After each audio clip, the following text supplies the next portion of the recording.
now it's moaning my name. You know, I'm almost, excuse the expression, but crapping my pants. I'm standing like right behind you, and I'm like, what the hell's going on here? Because this is something I've never experienced before. My career, I'm a Chicago police officer. Been doing it for 26 years. Been a paranormal investigator. I started getting into it about 2008. Started buying equipment. Once I started getting results, bam, 2009, I kind of went nuts. I'm more of a skeptic. I was kind of like looking for ways to debunk the activity. Never really saw myself actually investigating. It kind of happened upon by chance. I met Dave, and he was driving this ambulance. I asked him some questions about it, and he's like, I don't know if you believe it or not, but I'm a paranormal investigator. After about a month or so, I was on the first investigation with him. So I started a small group, Chicago Paranormal Investigators, and from that point on, the group got a little bit bigger, and then I really started investing in equipment. I have everything just about you see on TV. If you can see behind me, that's mine also.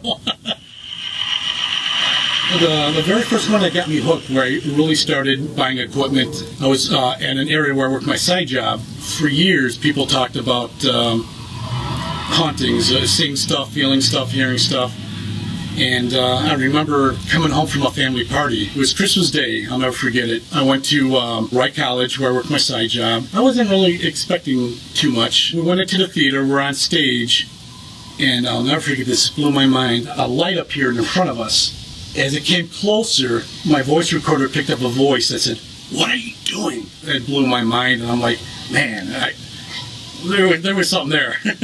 Well, we did have one that just always, anybody that asked me about it, I always show them a picture that we caught in Inglewood in Chicago, and it was a full-body apparition that just completely blew my mind.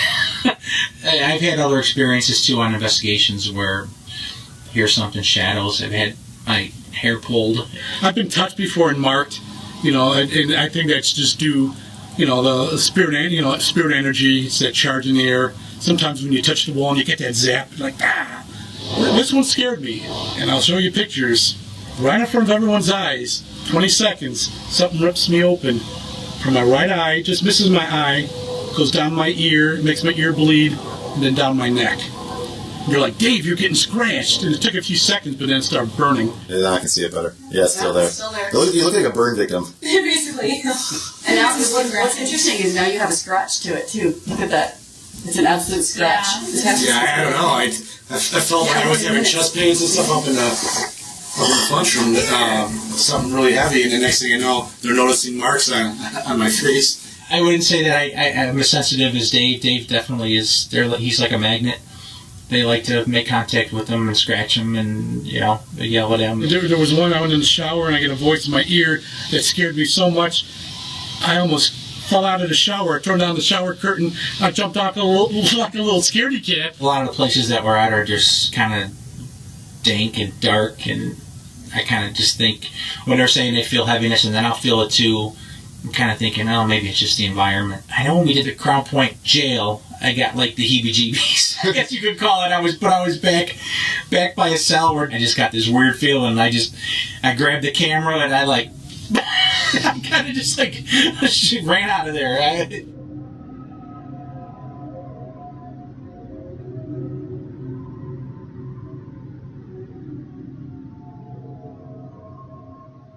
I want to stay man enough to stand my ground, but you're only human. Sometimes it's hard, especially if you're getting attacked. And I haven't ran out yet, but it could be a first. You just never know. Hello, and welcome to another episode of the Dave Price Show. Today's going to be a really cool episode and a little bit spooky and scary, which I love because Halloween is like the best time of year for me. But you're going to have Halloween in, say, March when this is going to air. Let me welcome to the show the team from Chicago Paranormal Activity Investigators, Matt, and I cannot forget your last name, Matt Perry, and Dave, which I can remember because I'm Dave Olsen. It's a pleasure. Thank you. Pleasure. Welcome to the show, guys. Thank you very much. It's an honor to be here. I know it is, but but thank you for that. When I first talked to you guys, I reached out because my daughter and I are really, and my co-producer of the show, Sharon, are really into we always watch the TV investigations, paranormal investigations, and I went on YouTube and watched some of yours, and we've always wanted to do that. We always go to like different places that are haunted, Bachelor's Grove and such. Right. But we're just the amateurs. We just want to go and view it. You guys do it. That's right. Yes, we do. So what got you into it? Well, I tell you, some stuff happened to me when I was younger that kind of opened my eyes to it. But as I got older, I still had experiences, but I needed to experience it for myself. I mean, truly experience it, go to haunted locations. And, Okay. And I'm the type, I have to experience it and see it for myself to truly believe. And so I started buying some equipment back in 2008 and caught my first unexplained voice, which is an EVP, electronic voice phenomenon. Okay. Like, oh my God, it's real. There's stuff out here. Wow. And from then I got hooked and just invested tons of money. Matt? Kind of the same way that you're into it, just from watching all the shows, and then I'm like, well, there's got to be. I'm kind of skeptical. I'm on the skeptical side, and, Gotcha. and so I'm like, I got to see it for myself, and Okay. I just happened to meet Dave. We were out collecting for like Shake the Boot, for bird Gotcha. camp, and he goes by with this goofy blue ambulance, and I'm thinking he's like a special police unit, Gotcha. So I'm like, what do you do? And he goes, I don't know if you believe it or not, but I'm a Chicago Paranormal, so No kidding. paranormal investigator. Gotcha. So I went back, looked him up, stalked him a little bit later, and You were that apparition. I was that guy. I was that guy. So that's Yeah. how you two met. That's cool. Yeah, yeah. And what do you do otherwise? Fireman. And, Chicago police officer. ooh, it wasn't me, officer. I plead a I hear fifth. that all the time. And how long have you been doing this together as a team? I started a team in 2009. Okay. But you joined a team, I lost track. It's been like 5-6 years, probably, yeah. Wow. Wow. 14 maybe. Yeah. In about 5. 2014, Yeah, yeah. yeah, yeah.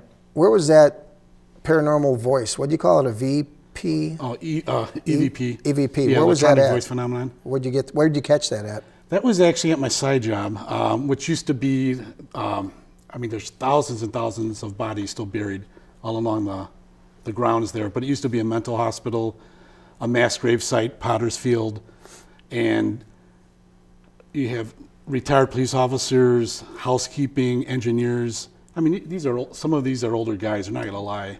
Gotcha. Seeing, hearing stuff. So I got kind of curious, and I bought some gear, and I remember it was Christmas Day. I left a family party, went over to the college, and set up a few cameras and a voice recorder, and I caught a voice saying, "What are you doing?" Oh, wow. And then I got maybe 2 minutes later, "Get out of here." Yeah, well, what are you doing? I'm leaving. I'm leaving. That's what I'm doing. And I know you came on about 5 years or so ago. Correct, yeah. What is like one of the most freakiest or scariest times that you've experienced? It would probably be at a site is actually in Inglewood. Oh, okay. Yeah, southeast side of the city. So Yeah. that in itself was kind of scary, but Today, yeah. yeah, it was an old city building that we were investigating, and we actually caught a really good full body apparition, which we didn't know at the time. We found out later that we captured it. But there was a time we were in the basement, Dave and I, doing just like an EVP session in this electrical room that has like all the servers for and we had the door closed behind us, and we kind of were in there for 15-20 minutes, and it's completely pitch black. There was absolutely no light. Use infrared stuff at that Yeah. point? Infrared thermal imaging. Okay. And we decided that we're going to go ahead and leave, and I try opening the door, and it won't open. And it was a door that locks from the outside. It's a key locked from the outside. It wasn't and it was a heavy commercial door. And now I've done a lot of work in the trades, and just Which is good to have a fireman. They always have side jobs, rebuilding things, homes, heating and air. So I just kind of like looked at the lock, started taking, once it finally opened, it was really weird. We're in there for like 30 seconds and kind of looking at each other like, well, what do we do now? And then I go to try it again, and then it opens, turns without a problem. So then I start like messing around with it and seeing if there's any problem. So I go back in, and Dave stays outside this time, and same thing happens. Or I get in there, and it was like, it's just, it wouldn't let you leave. I don't know if it was scary. I mean, it could have been a total fluke thing, but we were going in and out of that room a lot during Okay. the whole investigation. So it's just one time. What about some of the places that you'd like to do an investigation at? What would be like one of the top ones for you that you'd like to hit? Probably, it's probably not in the city.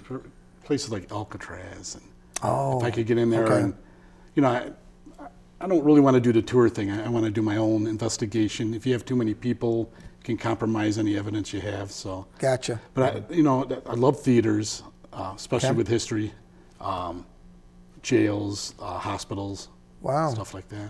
Yeah, I know we spoke briefly about Joliet because it's Yes. closed down. Arcata is a huge old theater. I should ask the people I know there. It's like every Yeah. theater I go to, I get something. It seems Yeah. like all of For them some are, reason, yeah. Yeah, and they've got the Des Theater, and that was around since 1904. It's the same company has it, so and they're doing remodeling there, so it's closed to start with. Actually, not remodeling might be- be a key because that seems to stir up stuff. Yeah, so I'll throw it out That there might to not be a them bad place to consider. and see what yeah. they say. For another Right. Dave Perez show.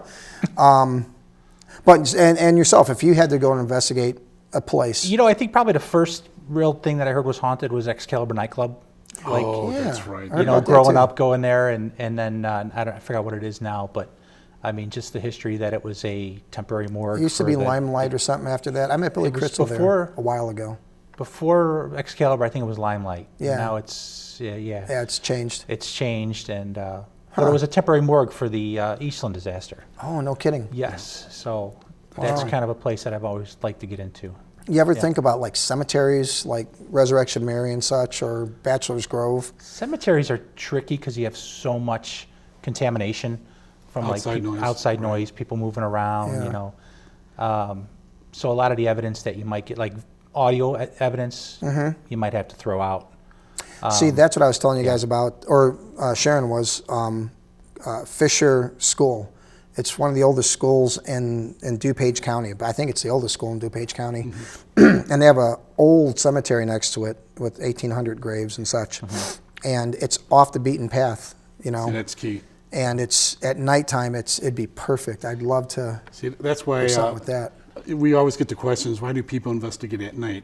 Well, a lot of the gear with infrared and stuff is geared towards nighttime, but the main reason is because of the outside noise. When you're investigating one in the morning, Yeah. unless you're by a strip of bars where your nightlife's big, Yeah. you're not going to have much traffic noise with cars, people walking on the sidewalk and stuff Gotcha. like that. So, Yeah, as mentioned about my daughter Maria, ever since she was a baby, she would just act a little weird at certain times. We'd look at a house in Bensonville, and she would cry when we went in there because I had her in a little crib carrying her, and brought her outside. She's fine. I go back in because she's fine, and she starts screaming again. That Fisher Cemetery she went to when she was like 3, and with my ex-wife at the time, and she would just stand there looking at a gravesite and just start talking. My ex-wife was looking at other graves, come over, who are you talking to? and how old was she? She was 3. 3? 4 at the time. And as she gotten older, then, she'd sit in her room sometimes and just, hey, who are you talking to? And then when she got old enough, she'd say, Dad, I don't want to seem like I'm not crazy, but, I feel things sometimes. I've seen things when I was a child, and I talk. And even in my house, the cats will just sit there and look at the corner of the stairs of a cat I used to have. He died when he was 21 years old. Wow. And they would just stare there. And another quick story, because I want to get back to you guys about my own haunting experiences. We had another cat that died at 15, and he would live in the basement. Always opened the door, but he was a loner. He loved the full basement to himself. Well, he died, and we had this old rocking chair that my dad had since I was a kid. He would always sleep on that thing, and it would rock. Sometimes he felt, the cat would feel comfortable rocking it until he fell asleep. Well, when he passed away, I came home from work one day, early afternoon, and, he's been passed now for about 3 months. And I hear something downstairs. Well, first off, we had a garbage can with that flapping lid. I walked in, and it flapped. And I'm like, wait a minute, we don't have any animals. What flapped that thing? It wasn't a fly. It wasn't the air when I came in. So a little bit while later, I hear something downstairs, and I go downstairs, and the rocking chair is rocking. And on my dad's and mom's grave, it was rocking. And I told my daughter goes, yeah, I felt it. you know. And then me being a schmuck, right? I'm like, I got to go down there and say it's okay. You can go to the other side. Right. And I went down there, and I just one afternoon while no one was home, I'm like, it's okay, you know. His name was Scruffers. You know, you can go to wherever you need to be. You don't need to be here anymore. I don't know if that's a true thing. Is that a thing to do? I don't know. You know, I truly believe it is. I mean, sometimes, you know, it could be like a grandmother, maybe in hospice or something like that. Sometimes they need that okay, you know, to move on. You know, they're afraid to leave for whatever reason, you know, until they hear the okay. And then a lot of stories on there where, you know, next day, that night, you know, they're gone. But also, I think spirits, earthbound spirits, for whatever reason they haven't moved on, sometimes they don't know. They still think it's their location. Sometimes they think you're trespassing. Sometimes, I mean, I even have to, after, there's been a handful of times after investigating a location, now I have problems at my house. And I have to stand ground and say, hey, I can hear you. I know you're here. You have to leave now. And we mentioned about that coming down the hallway to studio. You brought that about when I talked to you about my daughter. You mentioned the fact that you don't want to have spirits come with you. No, I wasn't sure if that was you don't want to open up to impossible, them because it's kind of like I said, my ex-girlfriend. Right. You know, she wouldn't leave me. I'm like, hey, we broke up. You got to go. You could ask Matt. It seems like I'm attracted to that stuff. Magnet, yeah. So he gets ghost ex-girlfriends, right? They just follow him around. I'm not worthy. I'm in trouble now. Yeah, you are. Has any of that ever happened to you? Have you ever felt something, or other than when you're doing your investigations? No, I've never had any type of like real sensitive activity. We've brought stuff home from investigations. Okay. Not that anything happened to me, but my wife, she was, we think a gangster spirit followed her home from from the Lincoln Park Zoo. I'm sorry, I didn't mean to. Yeah. Orale, I won't do it again. Not sure how to handle that one, so I just Yeah. But yeah, knocking on the wall like right over her head. Not knocking, pounding. Wow. Like a fist hitting the wall above her head, and knocks on the wall, and her hair actually was pulled. And, No kidding. Yeah, and she thought it was me. I look over, and we're like, Honey, I'm not in the mood. I got I was sitting in a recliner. She was in a chair. You know, we were like 3-4 feet apart, and she goes, "What are you doing?" And I look at her like, "What?" And her hair was actually out to the side. Wow. So we had him as a guest for a couple weeks, and then he finally just went away. Went back to Cafe Brower, I guess. Yeah. Well, you know, my sweetie and I and the family, Sharon and my daughter and my granddaughter Isabella, went to. We took an East Coast vacation trip from Maine, and we stopped in at Salem because Salem's a place to be. Oh, well, yeah, I haven't been there yet. Love but it, Yeah, unbelievable. I'd love to do something there. That'd be awesome. Yeah. You know, if they'd allow us in the oldest cemetery in North America, that'd be great. Yeah. I was just there in October, actually, in Salem. Were you? Yeah. That's the busiest time to go there, man. Yeah, it was early October. The madness was just starting to happen. But yeah, I mean, even Sharon has that own little thing. You know, they sense certain things. I think it just runs.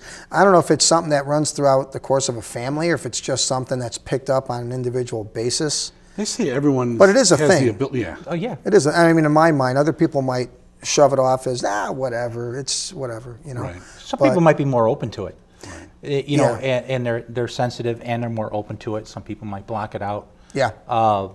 And you know, the energy's there. They're picking up on it. Yeah, and, I call it an aura. You know, you have that aura sometimes because good people always generate to good people, it seems, and mean people are always with kind of mean people. Right. You know, Yeah. and that's just in general in life, I guess. But with the paranormal, you know, if you feel you have that sense, or you're open to it, even if you don't have it, it'll find you. I guess you're opening yourself up to it. Maybe, I don't know. I think Well, we we're do. very lucky Yeah. getting evidence. Yeah.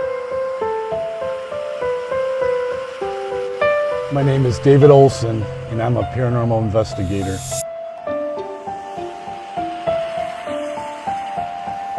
I never believed in ghosts until I came face to face with one. Since that day, I dedicated my life to uncovering the paranormal. One of the most active investigations I've had was the Congress Theater. Now we need you to turn it on our command. If you could turn it on, please. This is one of the most haunted places in Chicago. First apparition I ever captured stands out of the most. A lot of the videos and pictures I get, I send it off to professionals. I always get their feedback as much as possible before I show this as evidence. I sent this one out. They couldn't debunk it. They looked through it over and over, had a roundtable discussion, and they left it. It's something unexplained. Misty, my mobile command center, it used to be an ambulance, and I converted it into a Ghostmobile. Invested tens of thousands of dollars between Misty and all the equipment. This is what I'm most proud of. This is the main part of our command center. We've got a 16-channel DVR system which hooks up to the monitor here, and this is where it all happens, where we do our viewing of all the cameras that are inside the location. The Congress Theater, in my opinion, is one of the most haunted locations in the city. Before we did our investigation, we had a walkthrough with psychic medium Susan Rowland. 1, 2, 3, 4. 4 spirits. 3 men, 1 woman. And I thank her for her help because she told us where to place the cameras. Down there, you're going to find some heavy-duty murder down there. Right there? Yep. There was a murder. There was a young man that got killed. How long? In the 20s. Because she was telling us she sees spirits sitting there. The projection is showing movies to other spirits that are here in the building. This investigation was non-stop activity the whole night. But this one, it's kind of scary. But I believe, and my team believes, it's saying, I'm going to rape you.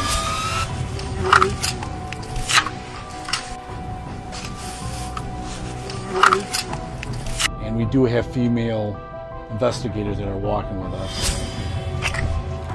I'm not a huge orb or light anomaly believer, but this, I cannot explain. I even had it sent to professionals. They're floored by it. And something big comes out of the door, goes about halfway, turns around and goes back in.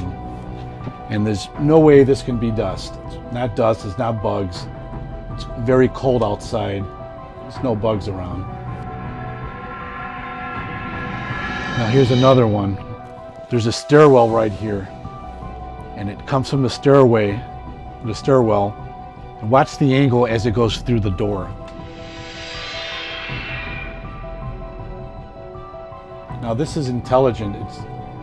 I believe it to be spirit energy. It's not a full apparition, bodied apparition. We're just seeing part of the energy. I've never ever seen anything like that before in my life. Out this doorway, this is where the light anomalies, the orbs, whatever you want to call them, are coming in. Now here's the seating. Watch right here. It reminds me of like a snowball size. Shoots up like a rocket and takes off. And this is the area where Susan Rowland was telling us the spirits were sitting down watching the movies that the projectionist was playing for them. Now here's another one coming from here, heading back. And you're going to have another one that hops over the seat, comes up from the seat and jumps. Because I think they, I can't prove it, but I think they see us in another way and they're willing to talk. And that's why I think they follow us quite a bit. Yeah. Hey, I know you saw me and I know you heard me. Yeah. I got a story to tell. Let's keep up the conversation. Right. Yeah. How hard is it to get locations set? I mean, is it difficult? Is it harder than others? Yeah, we get so many calls from people with businesses or homes. Like I just got a bunch of emails today with homes. This guy's scared to death. He showed me pictures. He got attacked. Really deep scratches on his back and then on his leg.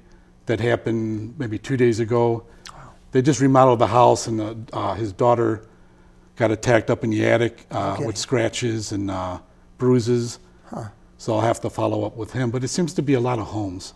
Gotcha. But we'll get contacted sometimes by historical places. Yeah. I almost did we got contacted a few years back, but didn't work out with the Lyric Opera House. Oh, wow. Yeah, that would have been a cool place, but yeah. because with all the union guys, it would have cost, they would have to set up all our stuff, and Yeah, that's Right. another story. 1,000, yeah, a couple So it It would have thousand cost feet them of too much cable. money. So the protocol when you step in, it's generally, you said nighttime. So Yes. kind of like start to finish kind of thing. How would you do that when you walk in? Well, depending how big the location is, a setup for us could be anywhere 3 to 4 hours to 6 hours, maybe, right? Depending. I mean, if we were to hustle, yeah, we can get it done faster. There's a lot of, scouting out. Yeah, I guess 4 hours would probably be about the You gotta the get average. Mike, who does my show here. He'll knock it out in 4 minutes. Easy. March the man. Well, it's part doing the walk through the interview and seeing what locations seem to have the most activity. I'm saying the night that you do the investigation, though. That exactly. night itself, when you walk in. Oh, okay. You do all the prelim before that, right? Sometimes not, depending on the location. I mean, if it's like a 7-hour drive or something. Gotcha. Yeah, Sometimes some of it we might don't just do be it. over Okay. the, you talk to them over the phone Right. or conversations through emails and over the phone, and then you decide, okay, we're going to do it here. So Yeah. there is like some prelim interviews. Gotcha. Okay. So we can get a lay of the land, and then we run probably about 200 feet of cable to each camera. You got to So investigate that specific area Yeah, to know. Right. we might set up Yeah. 8 or 9, 10 cameras on a location. So DVR Wow. cameras and then have Yeah. portable ones when we walk around. That's a lot of setup. Holy Yeah. smokes. You got every crevice, cornered. We try to, because it's hard enough. I mean, even, we try to cover all angles. It's hard enough to believe. I was the same way when I see a piece of evidence. I'm like, full of, Yeah. full of it. But, once we started doing this, but we do the best we can. Before I even put anything out there, I go through hours and hours of video. Say if we have 10 DVR cameras or 12 DVR cameras going, Whew. and we have it going from maybe 5 p.m. to 5 in the morning. Oh my I got to God. listen, look at it minute You for edit minute, it? second for second. Yeah. Oh my God. Okay. You know And what? then all the portable stuff too. So it takes me about 3 weeks after an Yeah. investigation. Yeah, I know. I know what it takes for me to edit a half-hour episode here. and then match it up to other cameras to Well, make yeah, I sure got that it. it wasn't one of us I'm walking blessed through the because I location. got three cameras set up, so it's easy. But I have to still put your names in, and I have to put intros and outros, and Right. But you doing all that other stuff, oh my God! Well, say if I caught a clip and got an unexplained voice or got footsteps, Yeah, now I got to match that piece with every single camera, every voice recorder we have. If we have like 8 voice recorders going, I just got to do the best I can to make sure that it a was lot of no work. one in there. Yes. it's a lot of work.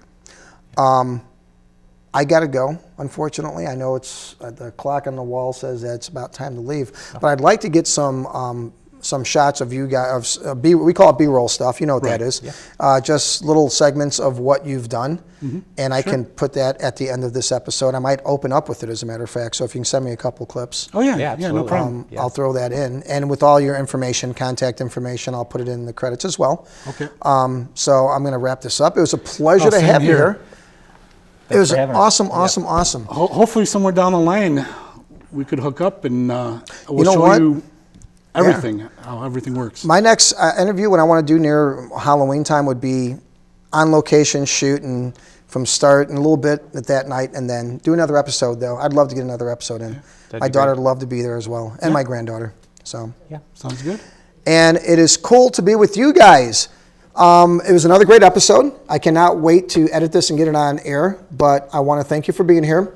I look forward to seeing you guys next week. Until then, God bless and have a great week. Sí, agarra. Está esa mulata. Ay, mamita, caminando.